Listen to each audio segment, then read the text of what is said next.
सुप्रभात प्रिय विद्यार्थियों। आज हम करेंगे पाठ बरगद की गवाही, जो हमारी क्लास पुस्तक का पाठ नंबर 2 है।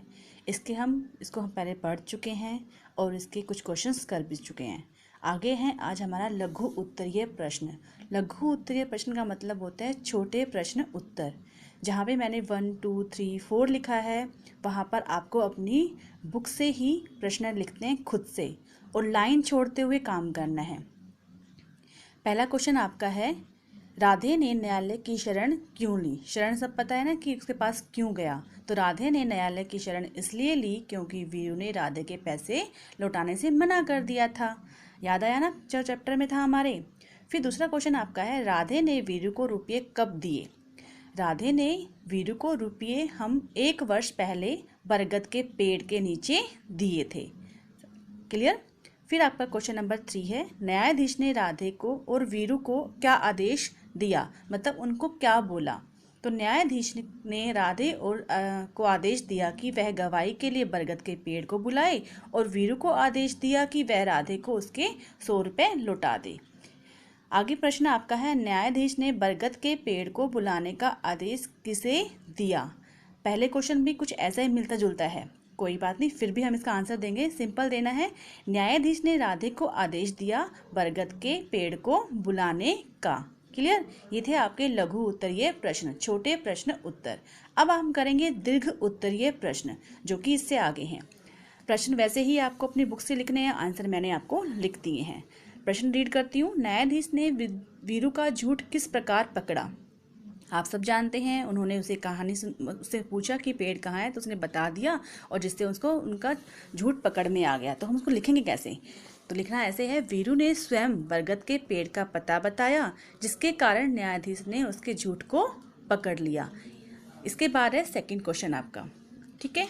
फिर इसमें क्वेश्चन क्या लिखा हुआ है, राधे और वीरू के स्वभाव में क्या अंतर था। स्वभाव क्या होता है, उनका नेचर, वो कैसे थे।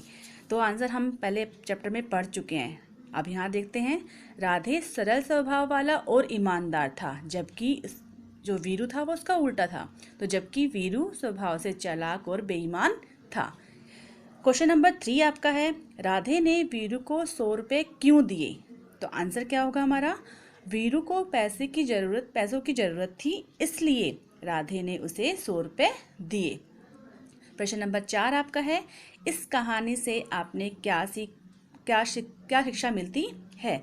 तो किस मतलब क्या आपने सीखा है। तो सिंपल सी बात है कि हमें किसी के साथ बेईमानी नहीं करनी चाहिए, धोखा नहीं देना चाहिए, झूठ नहीं बोलना चाहिए। ठीक है। तो हम यहाँ इनको लिखेंगे कैसे, इस कहानी से हमें शिक्षा मिलती है कि हमें किसी के साथ बेईमानी नहीं करनी चाहिए। ये थे आपके दीर्घ उत्तरीय प्रश्न। इसके बाद आपके हैं क्वेश्चन, आगे सही उत्तर चुनना है। मैंने यहाँ पे प्रश्न नहीं लिखे हैं, प्रश्न के साथ आपको लिखना है, और जो 3 ऑप्शन दिए ना, उनको लिखने की ज़रूरत नहीं है। ठीक है। जिनके पास बुक है बेटा, आप बुक में भी इसको कर सकते हैं, और जिनके पास बुक नहीं है तो आपको सारा ही लिखना पड़ेगा। तो आपका प्रश्न क है, वीरू स्वभाव से डैश था। तो डैश में हम आंसर क्या लिखेंगे, यस, जो हमने उत्तर लिखा है यहाँ पे, चालाक और बेईमान। ख में क्या है आपका प्रश्न, राधे ने वीरू को रुपये किस स्थान पर दिए थे। हम पहले भी कर चुके हैं, तो कहाँ दिए थे भाई, बरगद के पेड़ के नीचे। न्यायाधीश ने फैसला क्या सुनाया। तो क्या सुनाया था उन्होंने कहा था ना, वीरू को राधे को पैसे देने पड़ेंगे, तो वीरू राधे को 100 रुपये लौटाएगा। ठीक है। प्रश्न घ, दोनों अपने अपने घर लौट आए। राधे ने वीरू को कितने रुपए उधार दिए थे, क्या आएगा इसका आंसर, 100 रुपये। क्लियर। ये थे आपके सही उत्तर चुनकर आपको वहां पर उनको टिक लगाना था। बुक वाले बच्चे कहाँ करेंगे, वेरी गुड, बुक में, और जिनके पास बुक नहीं है वो अपनी नोटबुक में इनको लिखेंगे। अब है आपका प्रश्न, हाँ व नहीं में उत्तर आपको देना है। प्रश्न मैं आपको रीड कर रही हूँ, राधे और वीरू पक्के दोस्त थे। यस, हाँ। वीरू बहुत ईमानदार था। नहीं, वो तो चालाक था ना, चालाक और बेईमान। तो आंसर क्या आएगा, नहीं। न्यायाधीश ने आम के पेड़ को बुलाकर लाने का आदेश दिया।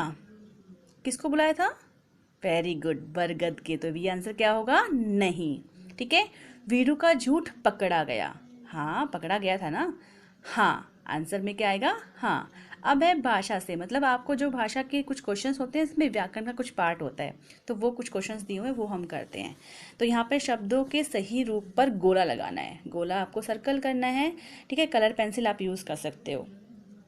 तो मैं पहले देखना मैं कैसे रीड कर रही हूँ, आपको समझ में आ जाएगा कि रीड करते हुए वो आपको समझ में आएगा कि वो सही है या गलत है। मित्र, मित्री, मित्र, कौन सा समझ में आ रहा है सही? लास्ट वाला ना, तो सर्कल भी मैंने उसी पे किया है, तो वो राइट है आपका। हुजूर, हजूर, हुजूर, कौन सा सही लगा आपको? हुजूर, मतलब पहले में छोटी मात्रा, ज पे नुक्ता और नीचे उ की बड़ी मात्रा, तो ये आपका क्या है? हुजूर सही है। फिर आपका है घनिष्ठ, घनिष्ठ, घनिष्ठ, तो क्या आएगा इसका आंसर? बीच वाला घनिष्ठ, ठीक है। वो ट है, ट का साउंड नहीं आ रहा, किसका साउंड आ रहा है? ठ का आ रहा है, घनिष्ठ, पक्का। न्यायालय, न्यायालय, न्यायालय, क्या होगा? न्यायालय, मतलब दोनों में आ की मात्रा आएगी, क्लियर। रुपये, रुपए, रुपये, कौन सा आंसर आएगा यहाँ पर? रुपये, ठीक है। आपको नीचे दिए गए शब्दों में आल्य, मतलब हर एक में आपको एक शब्द जोड़ना है, आल्य जोड़कर एक नया शब्द बनाना है। तो न्याय प्लस आल्य, न्यायालय, विद्या जमा आल्य, विद्यालय, पुस्तक जमा आल्य, पुस्तकालय, हिम जमा आल्य, हिमालय, चिकित्सा जमा आल्य, चिकित्सालय, ठीक है। ये थे आपके कुछ और शब्द।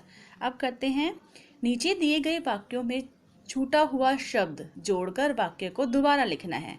तो एक लाइन आपकी ऐसी है जिसमें आपको, जो मैंने रेड कलर से लिखे हैं ना बेटा, वो छूटे हुए हैं आपके, तो वो आपको अपने प्रश्न पर लिखना है, और फिर जो आंसर मैंने लिखा है वैसे ही आपको कलर से उसको अंडरलाइन कर लीजिए, या फिर कलर से ही उस अक्षर को लिख लीजिए। तो यहाँ क्या करना है आपको? पहला आपका था, रास्ते में वीरू राधे से कहा, कुछ समझ नहीं आया ना, फिर हमने क्या किया? रास्ते में वीरू ने राधे से कहा, तो ने हमारा यहाँ पर जोड़ना होता है। दूसरा आपका है, किंतु वीरू ने राधे रुपए नहीं लौटाए, कुछ क्लियर नहीं हुआ, तो क्या आएगा यहाँ पर? किंतु वीरू ने राधे को हमें यहाँ पे जोड़ना ही पड़ेगा, नहीं, रुपए नहीं लौटाए। फिर राधे न्यायालय की शरण ली, नहीं समझ में आ रहा, तो क्या आंसर आएगा? राधे ने न्यायालय की शरण ली, ने यहाँ पर छुटा हुआ था जो हमने लगा दिया है, तो ये आपको लिखने हैं। फिर से बोलूँगी बेटा, यहाँ तक, मतलब आपके ये देखिएगा, यहाँ से भाषा से जो मैंने पहला क्वेश्चन लिखा है 1, 2 और ये वाला 3, जिनके पास बुक है आप बुक में ही करेंगे, और जिनके पास बुक नहीं है वो कहाँ करेंगे? नोटबुक में, ठीक है। फिर आपका है लास्ट क्वेश्चन, मूल्यपरक प्रश्न, मतलब ये होते हैं कि आपकी सोच कहाँ कहाँ जा रही है, आप क्या सोचते हैं, सॉरी। तो यहाँ पर क्या आएगा आपका? क्या वीरू द्वारा राधे के रुपए लौटाने पर भी उन दोनों की मित्रता बनी रही होगी या नहीं? चलिए, क्या आंसर दे सकते हैं हम इसका, सुन ले। हाँ, वीरू द्वारा राधे के रुपए लौटाने पर उन दोनों की मित्रता बनी रही होगी, क्योंकि इसका रीज़न होता है ना, कई बार हम बहुत अच्छे दोस्त होते हैं, गलतियां करते हैं, ठीक है, कभी आप गलत कर लेते हो, कभी आपका सामने वाला दोस्त आपका बुरा कर देता है, लेकिन क्या होता है, आप बिल्कुल रूठ जाते हो उससे, बात नहीं करते हो, बात करते हो ना, क्यों करते हो ऐसा? क्योंकि एक आप अच्छे इंसान हो। जो एक अच्छा इंसान होता है वो क्या करता है, अगर सामने वाला आपसे गलती मांगता है तो आप उसकी गलती को माफ़ कर देते हैं और उसे फिर से दोस्ती कर लेते हैं। तो ऐसा ही हम भी यहाँ करेंगे। तो क्या लिखा हमने? हाँ, वीरू द्वारा राधे के रुपए लौटाने पर उन दोनों की मित्रता बनी रही होगी, क्योंकि यदि कोई अपनी गलती वो मान लेता है तो उसे माफ़ कर देना चाहिए। अच्छा बच्चों, एक बात आपसे शेयर करना चाहूँगी। यहाँ पर मैंने देखा है रुपये में आप बहुत गलती करते हैं, पहले भी वो आपके काम में बहुत गलतियाँ दिखाई दी थी मुझे। तो यहाँ पे छोटी सी बात आप देखिए सूचना में, ये सिर्फ समझने के लिए आपकी। र प्लस उ, मतलब यहाँ पे उ की मात्रा जोड़ी गई है, तो क्या आएगा? र की पीठ पे लगेगा, लेकिन इसमें तो सर्कल नहीं है ना, तो इसका मतलब ये छोटा रू है, ठीक है। दूसरा आपका र प्लस बड़ा उ, मतलब ये बड़ा उ की मात्रा लगाई गई है, तो उसमें क्या होगा? सर्कल होगा, और वो टच भी नहीं होती है। समझ आ गया सबको? तो ये था हमारा चैप्टर बेटा, और इसे आप ध्यान से लिखेंगे, बिल्कुल एक एक अक्षर देखते हुए, क्योंकि आप बहुत गलतियां करते हैं। अगर आप देख के भी गलत कर रहे हैं, इसका मतलब क्या? कि आप ध्यान नहीं देते हो। तो प्लीज़ ऑडियो को ध्यान से सुनेंगे और इसको पूरा देख करके ध्यान से करेंगे। क्लियर? Okay, thank you.